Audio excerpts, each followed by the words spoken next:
all of these little things that you try, they might feel a little bit uncomfortable because they are new and you've never done it before. But those are the ingredients that are really important for your arousal and for your attraction. Because the opposite of that is doing what you've always done. You go to dinner, you go to a movie, you come home, you brush your teeth, you get in bed together, and then you have sex, and then you fall asleep, and then you're bored, and then you're emailing me, what do we do to spice it up? You're listening to Sex with Emily. I'm Dr. Emily, and I'm here to help you prioritize your pleasure and liberate the conversation around sex. Variety is a spice of life, as well as vital to your sex life. But how many times have you turned to your partner on Friday night and said, "How about dinner?" Usual spot? Planning a creative date requires thinking outside of the box. That's why I've done the legwork for you of helping you create playful dates that are as unique as they are arousing. From role-playing sexy strangers to picking out ingredients together for a sensual meal. These date ideas will give you a break from the norm while also building sexual tension and enhancing intimacy. Intentions with Emily. For each episode, I want to start off by setting an intention for the show, and I encourage you to do the same. My intention is to help you get out of your dating rut. By expanding your dating repertoire around specific arousal styles, you'll start having engaging dates that actually lead to sex. Please rate and review Sex with Emily wherever you listen to the show. We totally appreciate it. And my new article, How to Train Your Penis for Harder Erections, is up at sexwithemily.com. Check out my YouTube channel, social media, and TikTok. It's all at Sex with Emily for more sex tips and advice. If you want to ask me your questions, leave me your questions or message me at sexwithemily.com/assemily or call my hotline 559-TALK-SEX or 559-825-5739. Before we get into today's episode, I want to talk to you about one of our partners, Vush. You know that I'm all about setting sex goals, right? So this year, let's level up our sex toy game, shall we? Let's transition from using only external toys to internal toys, like the Muse Rabbit or the Myth G-Spot toy. These two from Vush's Next Gen Vibes collection, which is incredible. In fact, their collections just keep selling out, but this one, you have got to check it out. These are incredible internal toys and dual stimulation. You're going to love them. And what you're really going to love is that if you use code SEXWITHEMILY, you get 40% off.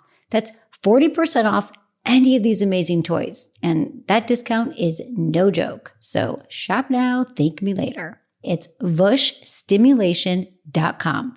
That's VUSH stimulation.com. Use code SEXWITHEMILY for 40% off. All right, everyone, enjoy this episode.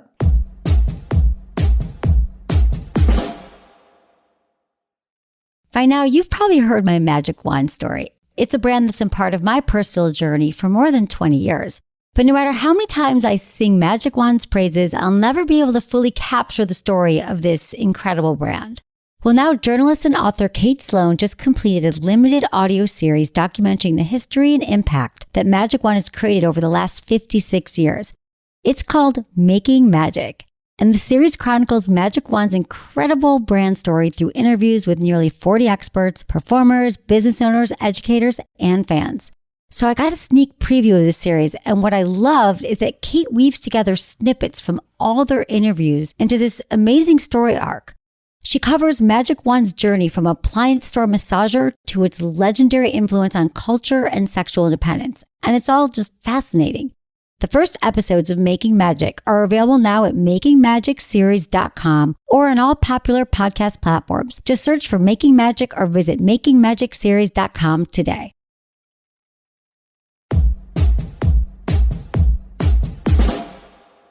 Today's episode is all about adding a variety to your dating life. So it doesn't get boring, it doesn't get stale, and that's pretty much what a lot of people are craving in their relationship, something new and something exciting. So I want to start out with this email that you sent me that I think really illustrates the predicament that we are tackling today.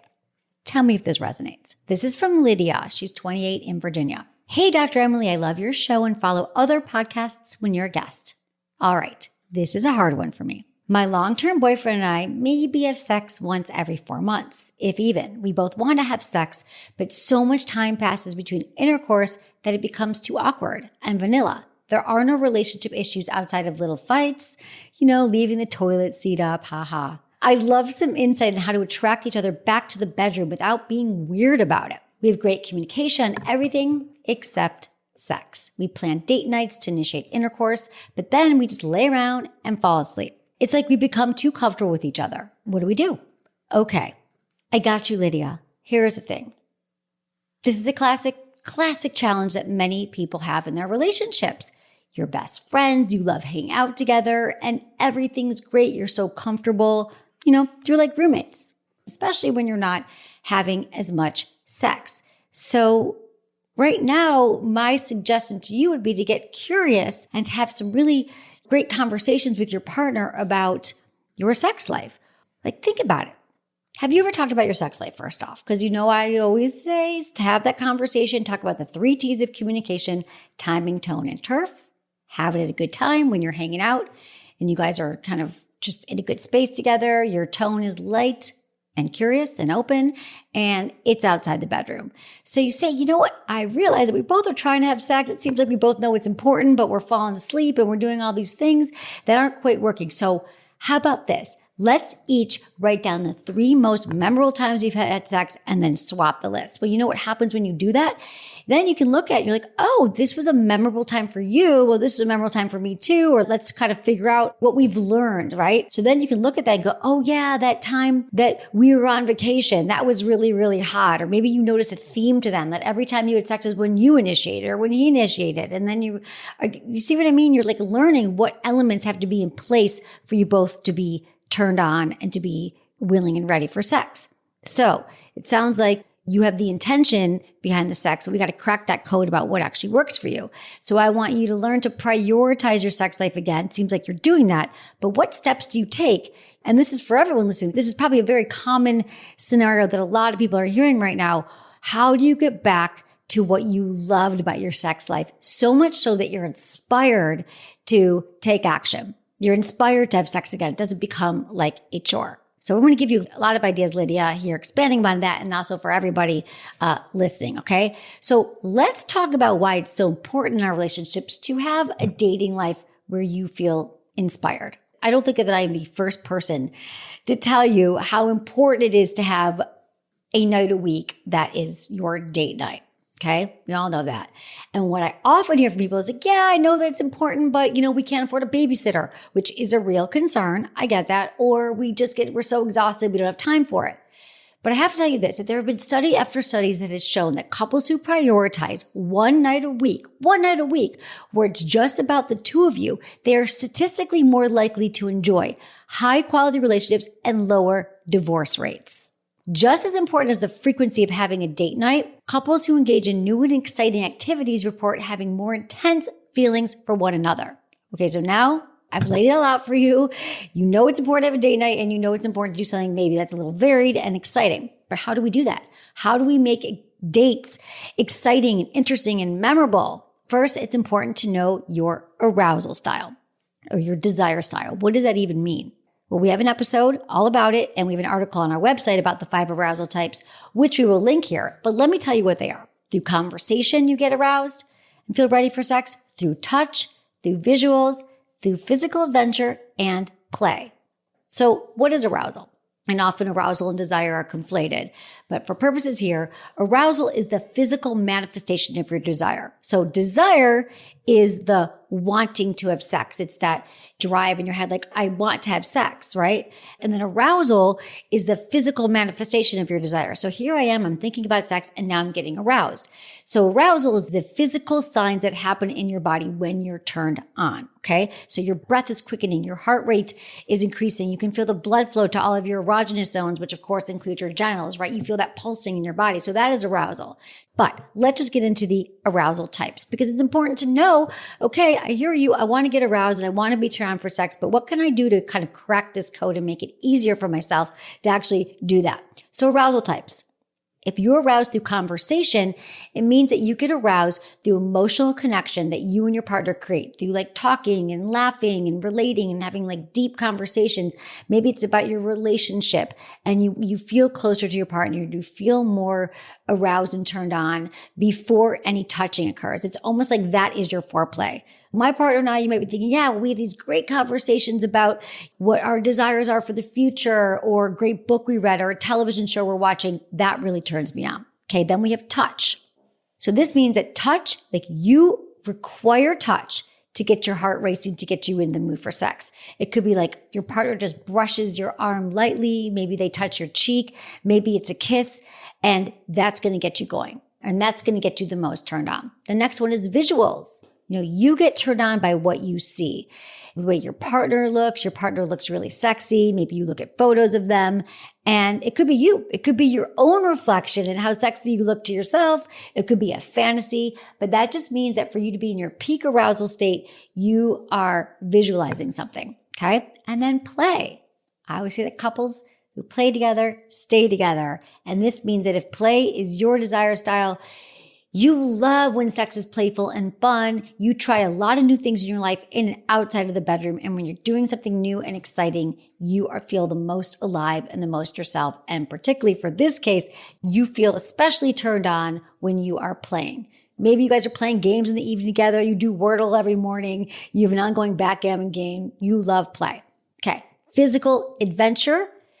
So this is like you feel vital and alive doing physical activities like working out or hiking, which releases feel-good chemicals in the body. And so this is prompting you to feel sexual. Like when you and your partner do your hikes on the weekends, you feel the most aroused. Or maybe you take an exercise class once a week and you're like, we are always turned on after that. Okay. So that's a little refresher there. But now you know about this. How do you have a date that sort of slots into your arousal type? So you know that there's more of a likelihood if I do one of these things that sex is going to follow. And maybe this is going to be the Kickstarter to your sex life that you've been craving. Okay, conversation. If this is you, this is your arousal type, try a learning date, okay? So a date where you're learning. And this is a turn on, if you enjoy taking in new information, learning a new skill, figuring out something together like an escape room, right? You guys could do an escape room date. It's going to require conversation. It's going to require your minds coming together and kind of figuring out a solution. There's a lot of talk about sapiosexuals in recent years, meaning that you are most attractive to somebody that you feel is intellectual or you have really deep conversations with them. So it's like your brain, when I say your brain is the largest sex organ, that definitely applies for sapiosexuals. And so it could even be, the perceptions of a high level of intelligence in another person is like so substantial that that's going to get you really aroused and turned on. And it might be more so than any other attribute. And I can relate to this. Like I've never been somebody who's thought, oh, this person's really hot. I want to have sex with them right now.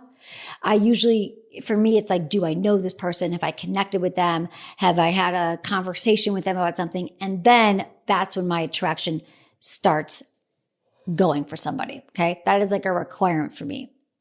And also when you learn with somebody, it can be vulnerable, right? You're actually sharing what you know and you're sharing your opinions and expressing them and you're engaging in a new activity.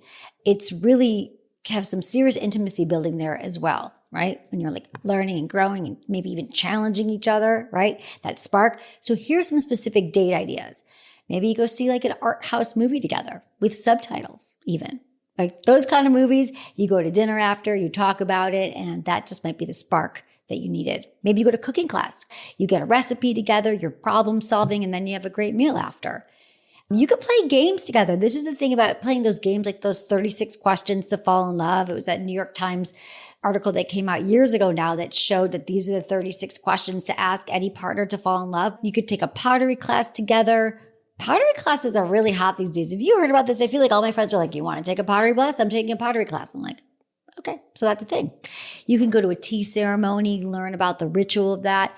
You could take a shibari class together, which is like Japanese rope tying, and you can learn if you're into some bondage play. That would be a really fun way to do it. You could also hire a dominatrix and they could teach you BDSM skills.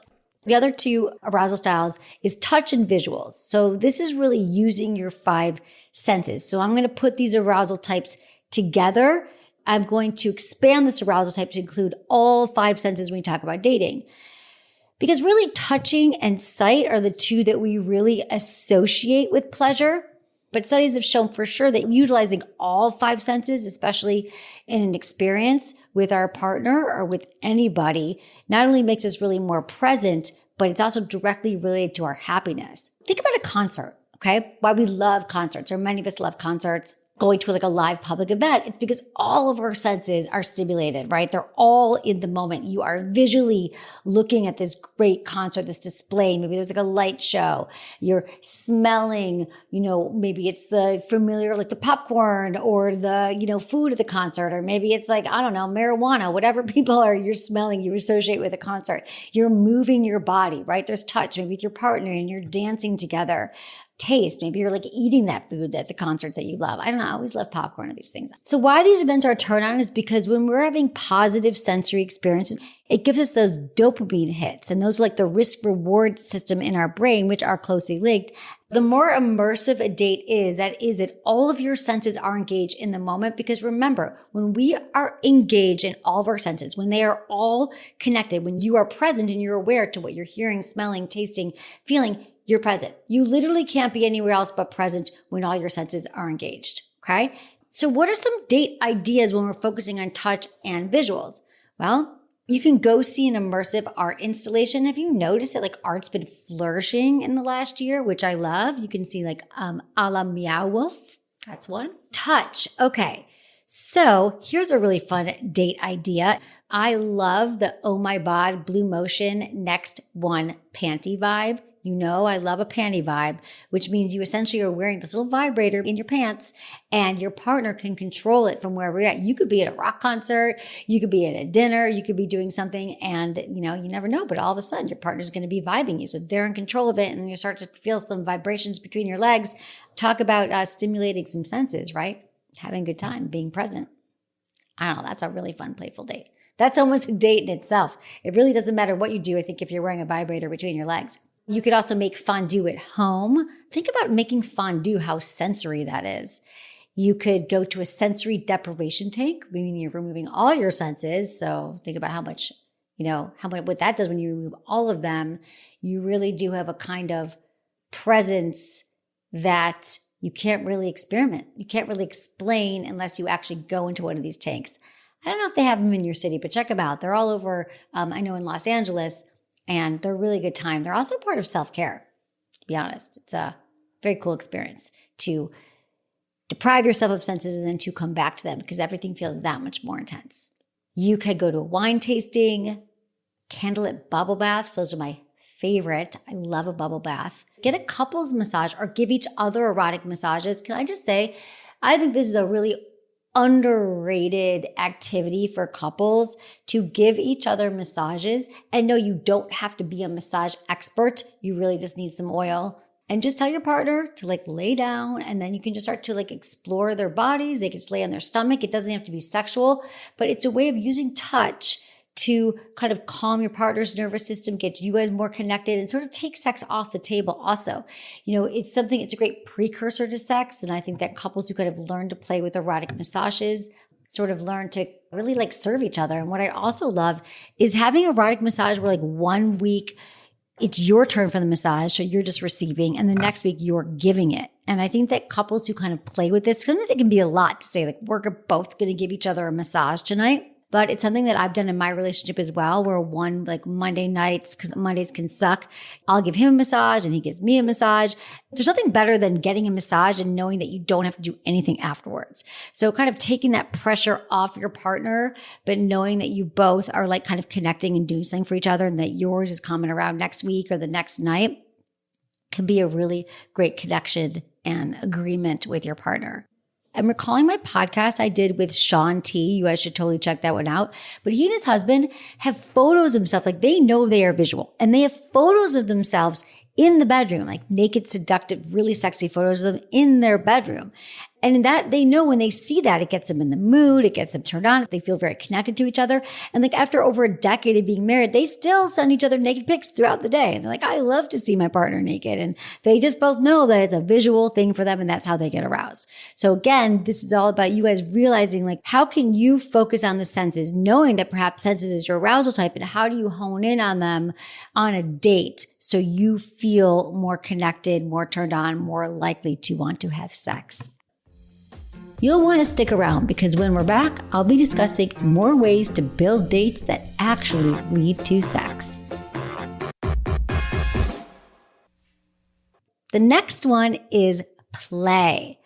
Okay, so for this one, you love play. You love playing with your partner. This is going to get you feeling connected. I recommend fun, loving dates, playful dates. They can be very imaginative. They're connected to fantasy. You might get turned on and you actually thrive when you and your partner are engaged together in new experiences, whether you're in the bedroom or out of the bedroom. Well, there actually have been studies that show that translate into the bedroom. So you're a really playful couple and you might just find the more playful things you do outside, you're going to be inspired to do them inside. And the other thing about having fun, playful dates is that it really helps spark creativity. And I think that we're all kind of craving that, right? And it's really nice when you feel creative with a partner. And then in turn, that also allows you guys to bond more. Like we are bonding over this creative experience. And then that bonding can lead to more arousal and connection. Here are some date nights for you if you find yourself craving play, and that is a big source of your arousal. I would write out a fantasy script for my partner. Like if you're the writer of the relationship, which I'm the writer, I might say, okay, babe, I'd send him a text or like a shared note. I'd say, this is our plan for tonight. You're going to come home. We're going to make dinner. Maybe it's some special kind of, meal that we've both been craving.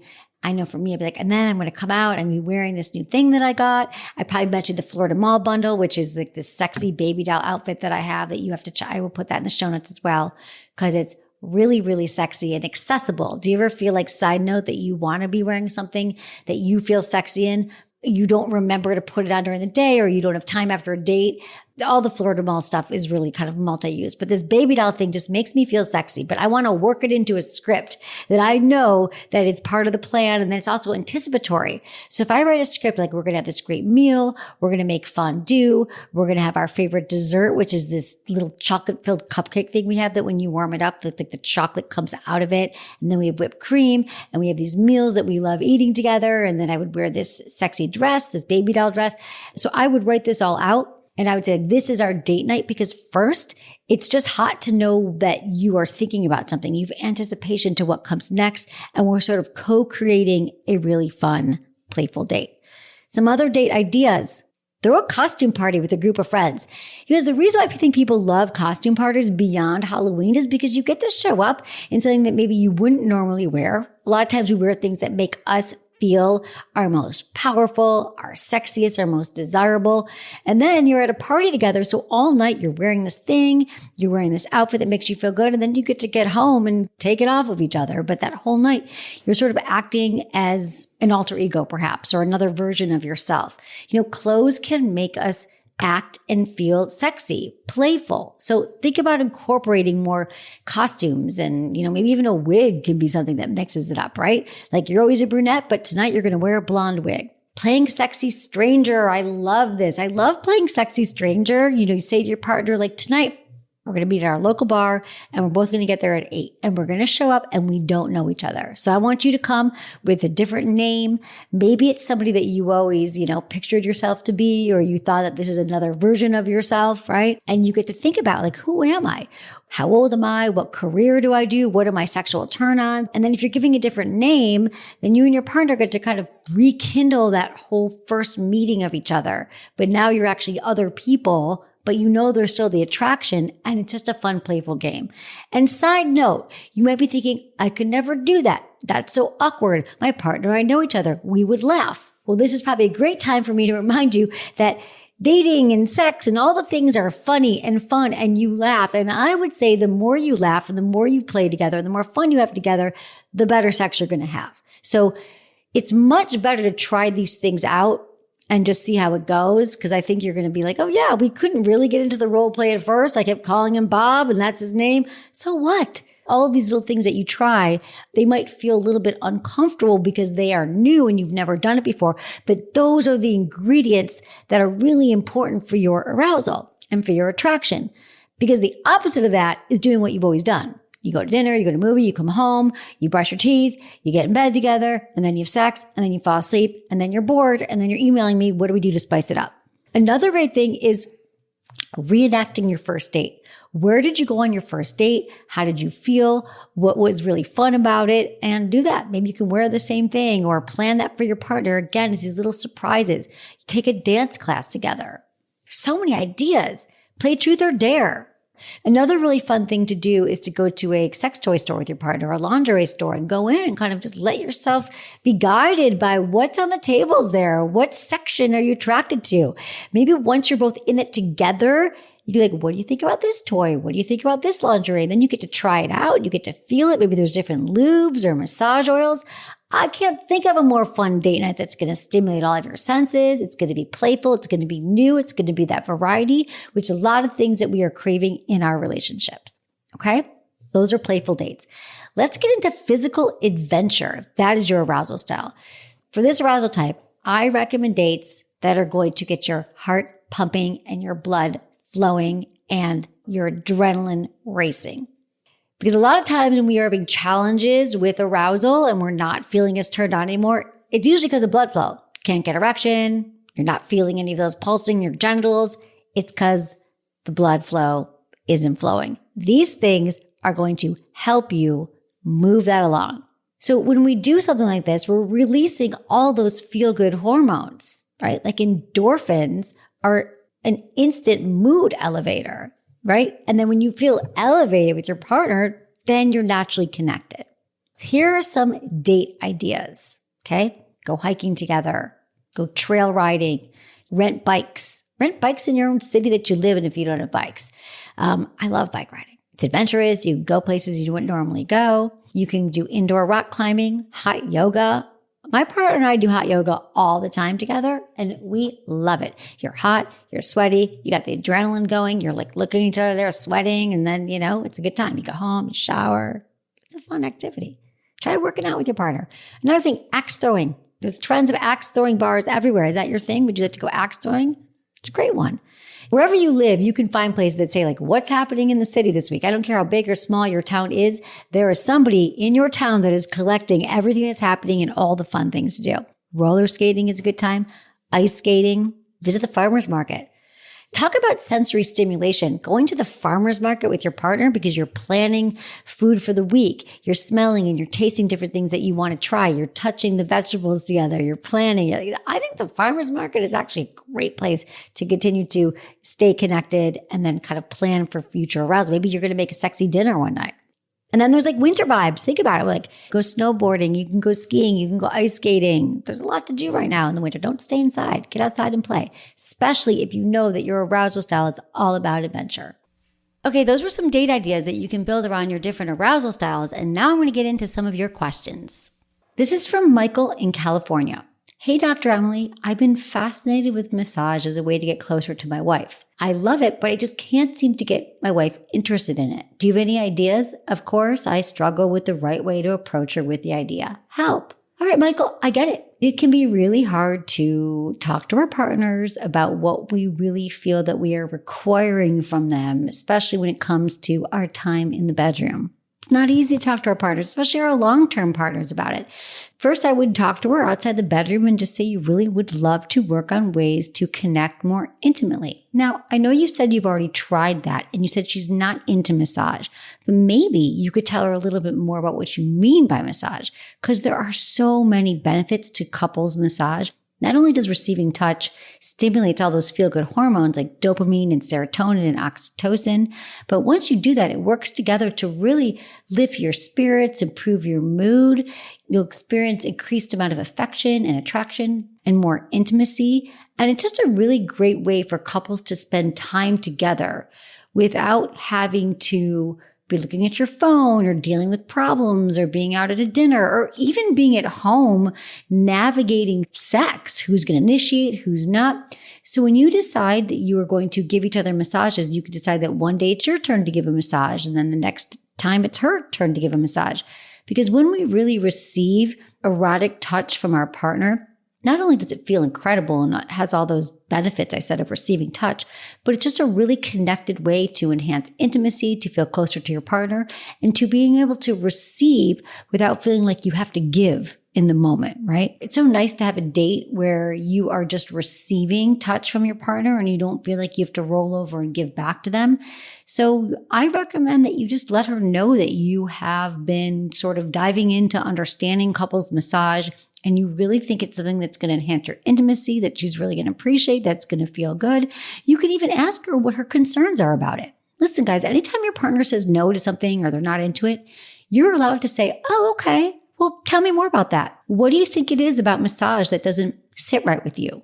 And this is where we have to become really good listeners, and say, maybe she says, oh, I don't know. I just feel like it's another code word for sex. Well, you could say, oh, no, I'm actually not trying to have sex. I'm actually trying to connect intimately and find new ways to touch each other because we have so many places in our body that feel incredible when touched. And also it helps release tension and stress and anxiety. And I feel pretty safe saying that a lot of us experience anxiety. Maybe at least one of you in the relationship, if not two. So there's just a lot of benefits to it. And you can just let her know it's a new way to connect. But again, hear her out because I think maybe once she hears what you had in mind with massage, she might come around and be willing to join you. And Michael, here's a great tip for massage too. I'm obsessed with massage candles if you've been listening to me for a while. It's not a regular candle, so don't be lighting your regular candles. It is a candle that is made for massage. So you light it, and Jeju makes the most glorious massage candle. I love Jeju. They make excellent toys, but now they make a massage candle that has this incredible fragrance that just really gets you in the mood for a massage. What you do with these, you just allow the candle to melt for like 15 minutes, and then you just pour the wax onto the skin. I like to blow it out first, and it's just so sensual to feel this warm oil because really it turns into oil on your skin and it's super sexy. And I love that it's a twofer because not only does it smell great, it's lit and then you blow it out and pour it. And how fun to put a blindfold on your partner. And the best thing about Jeju, I'm so glad we're talking about this, is that you can use code Emily30 for 30% off at jeju.com. That's JEJOUE.com. And everything I mentioned here, you can also find in the show notes. Let me know how that goes, Michael. I don't know. I love massage with my partner. It really is one of the best things that I think you can do and really learn. There's some great courses online you could take about, erotic massage. You don't have to be perfect. You don't need the skill set. It's really just touching your partner in a way that, feels good to them and they can guide you and let you know what they like. This is from Kyle. He's 25 in Ohio. Hey, Dr. Emily, my wife and I just welcomed our son to the world at the end of April. It has been about 5 months without sex, which is understandable because I know how she felt at the end of pregnancy, losing herself and all the other changes were occurring. Plus, we have to wait 6 weeks postpartum. And since we're not having sex, I needed to channel my feelings and emotions and find resources and podcasts to help improve our sex life. We're still young and I don't want to lose what we had before kids. I haven't been able to find anything that's really helpful. I think it'd be really challenging to be intimate with a newborn in the room, not to mention if the baby starts getting fussy in the middle of sex. We do talk about sex. I've asked about the possibility of scheduling sex dates once a week, but we decided it would end up becoming another chore and us just pushing it back a day or two when something else comes up or if we're just too tired. We still do back rubs and such to keep some sort of physical contact, but we both want our sex life back. Any advice would be greatly appreciated. All right. Thank you so much. Kyle, congratulations on the newborn and thank you for your question. I have to say that this is a really common question. And it takes couples a lot longer than advertised to get back to a more normal sex life. I get that 5 months is a long time though, but the challenge is the 6 weeks that doctors say postpartum also, usually it's a lot longer than that. It's really important that you both continue to connect intimately. And I love that you're giving back rubs. Maybe there's some other things you can do. So much about sex right now could be painful. Maybe penetration is just off limits, takes vulva owners time to heal. Some recommendations would be mutual masturbation, where you're both know that you're getting off, but you're still connecting. Does she need her feet massaged? Is she just really, really tired at the end of the day? Or there's some more things that you can help with around the house? She just wants to feel taken care of and loved, maybe without the pressure of sex. So how else can you be supportive and loving and get her back into her body and feeling sexual again? I think I just want to normalize the fact that it can take women after giving birth, it can take them 5 months, it could take them a year. But at the same time, again, we got to work at great communication and really connecting. Could you get a babysitter? I think that date night is a non-negotiable. And I think that couples, the sooner they can start getting out without the baby, maybe you go out, you don't even talk about the baby because you still need to prioritize your relationship. It is just as important as the relationship you have with your child. All right, thanks for your question.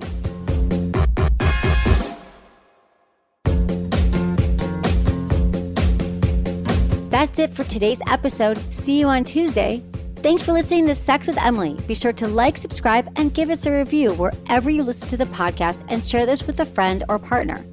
You can find me on YouTube, Instagram, Facebook, and Twitter at Sex with Emily. Oh, I've been told I give really good email. So sign up at sexwithemily.com. And while you're there, check out my free guides and articles for more ways to prioritize your pleasure. If you'd like to ask me about your sex life, dating, or relationships, call my hotline, 559-TALK-SEX.